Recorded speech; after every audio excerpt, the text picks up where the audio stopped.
Eis que eu vos enviarei, diz o profeta Malaquias, 400 anos antes de Jesus aparecer.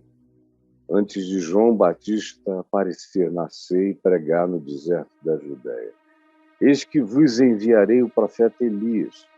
Como eu disse ontem, Jesus disse que João Batista era Elias, não numa reencarnação, mas porque veio no mesmo espírito, no mesmo poder, na mesma perspectiva restauradora. Elias veio nessa situação. E João vem numa situação semelhante, de abrir caminhos para a chegada daquele que diria: o reino de Deus está à mão. Está tão próximo, está tão perto de vocês, que está à mão. O reino de Deus dá para qualquer um pegar, dá para qualquer um pegar. Está aqui, disponível para quem desejar. E é essa situação. E aí ele diz: eis que eu vos enviarei o profeta Elias, antes que venha o grande e terrível dia do Senhor. E é um dia terrível. O dia ao qual se alude é ao dia da manifestação de Deus entre os homens, o que quem crê que Jesus é o Messias, de fato, olha para o evento e o advento da manifestação de Jesus como sendo algo que tem a ver com essa profecia. E essa profecia diz que esse dia do Senhor seria um dia horrível, seria um dia terrível. Aí a gente fica se perguntando por que é um dia tão terrível, esse dia do Senhor. Aí a gente vê que quando Jesus nasce, é uma calamidade de tudo que é lado. É Herodes o Grande querendo matá-lo, são crianças inocentes que são massacradas, é uma familhinha que tem que fugir para o Egito, José, Maria e o menino. Voltam anos depois, vão se refugiar num lugar onde não houvesse muito comentário sobre nada, na pequena cidade de Nazaré, e aonde ele se manifesta depois e ao voltar lá é rejeitado. Mas quando pequeno é levado ao templo, e o que se diz no templo? É interessante o que se diz no templo. Um homem chamado Simeão, que era uma espécie de profeta, ele olha para Jesus e ele diz: Senhor, agora despede em paz o teu servo, porque os meus olhos já viram a tua salvação. E ele vira-se e fala com Maria, a mãe do menino, dizendo: olha, deixa eu te dizer, prepare-te, porque esse menino está destinado tanto para o levantamento de muitos em Israel, como também está destinado para o esmagamento de muitos, porque ninguém vai conseguir ficar sem se manifestar na presença dele. Ele vai, pela sua própria realidade e presença, exorcizar as manifestações demoníacas dos corações humanos, tanto quanto ele vai revelar a bondade, a sinceridade de muitos seres humanos que ninguém imaginaria que, olhando-se para dentro do coração, seriam pessoas em relação aos quais Deus se agradaria muito mais. É por isso que os religiosos são esmagados pela palavra de Jesus. Ai de vós, hipócritas! E o que todo mundo pensava que eram os reis do exemplo, Jesus mostra como os pais da hipocrisia. Ele chega a chamá-los de filhos do diabo, gente cheia de todo engano, mentira, espírito de ódio, de homicídio, de raiva, de fake news, mas religiosíssimos. torciam de maneira fanática pela sua igreja, pela sua denominação, pela sua seita. Fossem os fariseus, fossem os saduceus, fossem os zelotes, ou fossem os alienados, distantes, essênios, a cada um agarrado às suas seitas, sem querer enxergar nada. Todo mundo com a cabeça no buraco. Todo mundo com a cabeça, obrigado, meu amigo, com a cabeça no buraco, como avestruzes, sem quererem ver a realidade. Aí vem Jesus e revela que aqueles que todos louvavam, que eram os super-religiosos, eram uma grande farsa. Eram mascarados mentirosos, hipócritas, sepulcros caiados. Jesus diz que eles eram filhos do inferno. É uma palavra que você não ouve Jesus dizer para ninguém.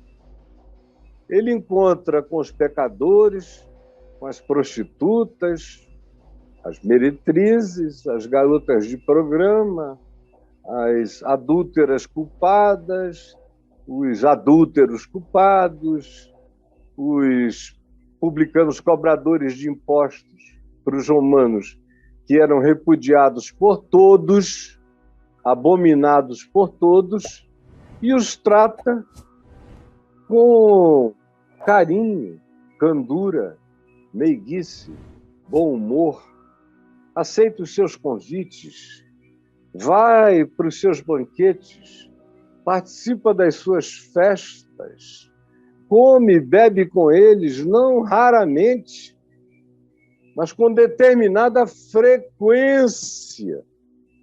Com determinada frequência, Jesus entra na casa deles e é chamado de amigo de pecadores, amigo de meretrizes, de publicanos e pecadores. E alegavam, como eu disse ontem, que isso acontecia porque ele era um herege, ele era um potencial suicida, um louco, era um samaritano endemoninhado, era o que a religião, era o que a igreja, a sinagoga dizia dele, Jesus, sendo ele como ele era, do jeito que os evangelhos dizem que ele é, ou seja, insuportável para o espírito religioso. O que o evangelho nos mostra é que Jesus é completamente acolhível pelos pecadores do mundo. Os pecadores se encantam, se internecem, se apaixonam, se aproximam, dizem, meu Deus, como é que eu não soube dele antes? Era isso que eu buscava, era isso que eu queria, eu nunca encontrava, porque o que me diziam que Deus era, sinceramente, eu preferia o inferno ao céu do Deus dos religiosos. Mas se eu soubesse que Deus era assim, meigo, misericordioso, acolhedor, tão humano, que chega a ser divino, tão divino, que é completamente humano, soubéssemos que era assim, nós teríamos querido esse modo de vida. E foi esse modo de vida que a maioria deles foi escolhendo.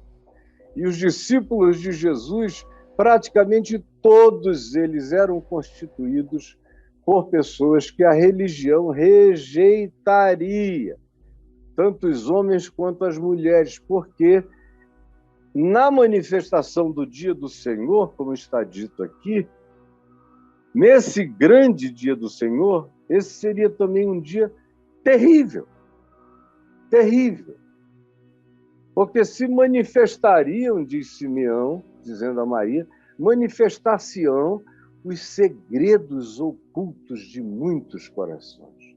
É o que eu vejo acontecer aqui o tempo todo, quando eu prego o Evangelho.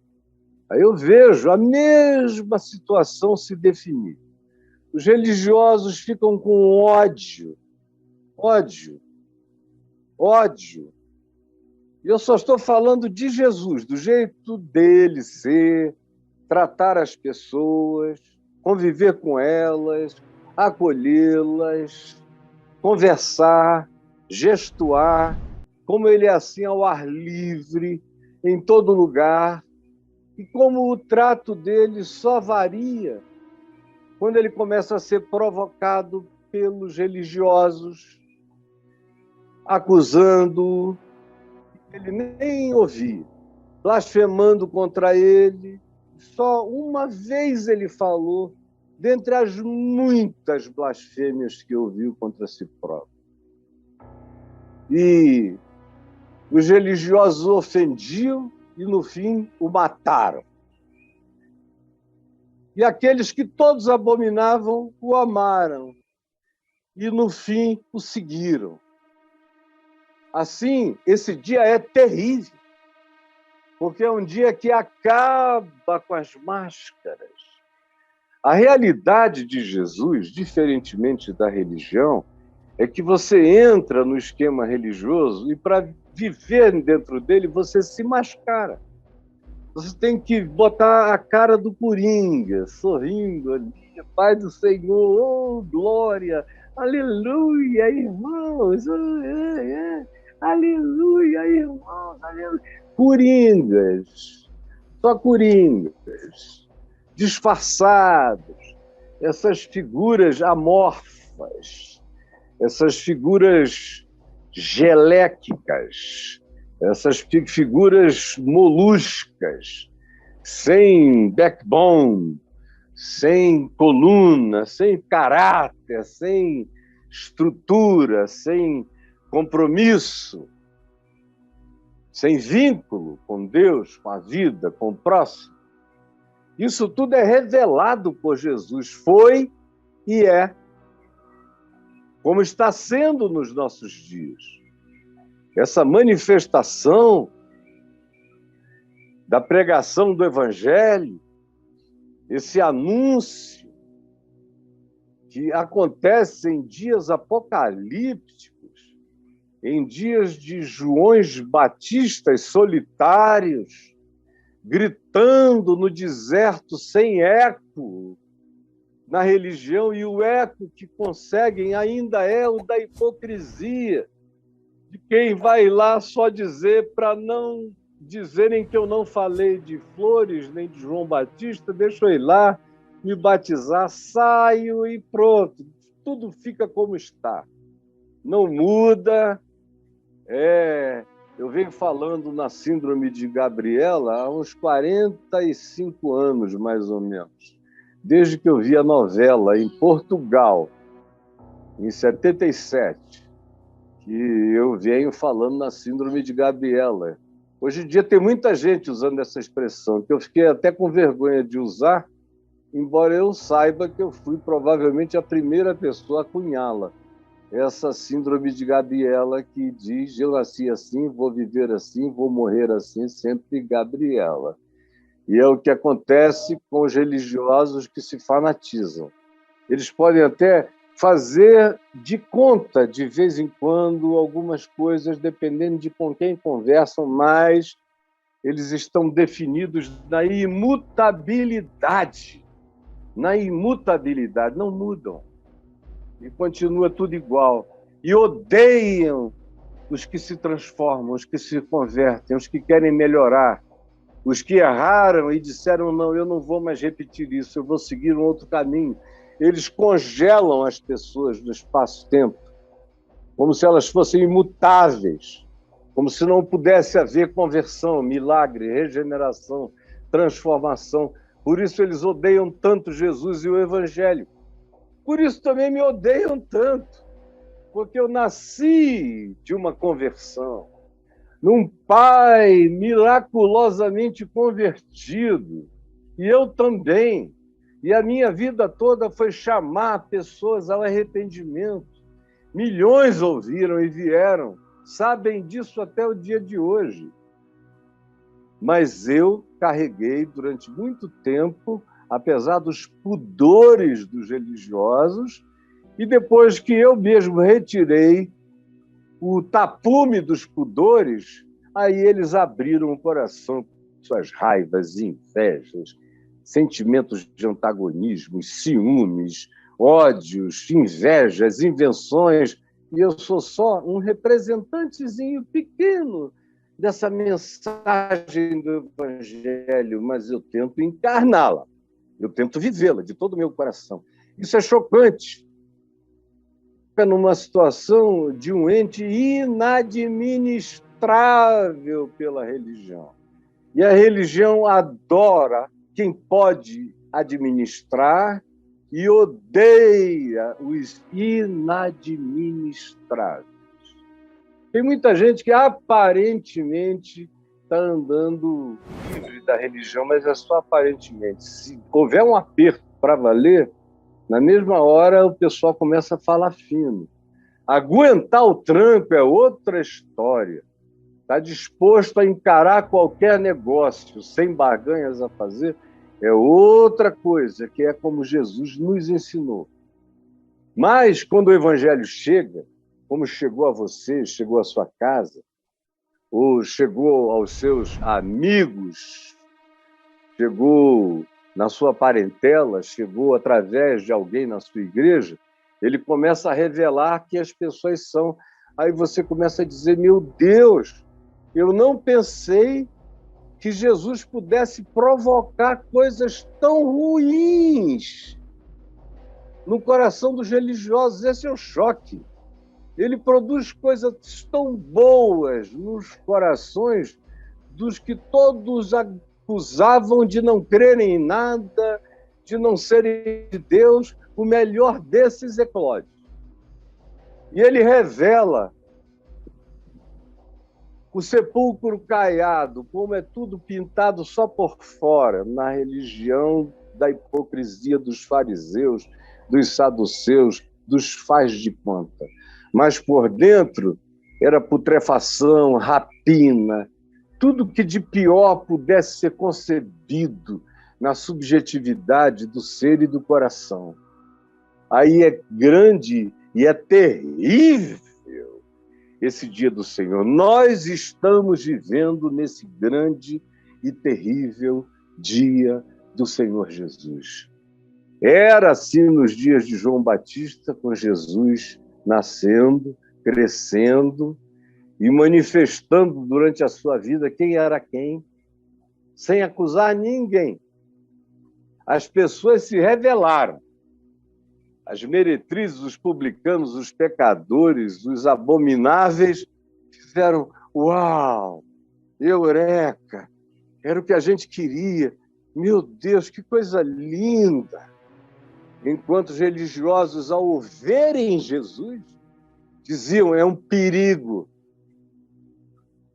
relativiza as nossas instituições, tira a importância do templo, tira o significado imprescindível da função sacerdotal, acaba com os cultos e os sacrifícios como sendo uma necessidade do cotidiano para as pessoas poderem se relacionar com Deus.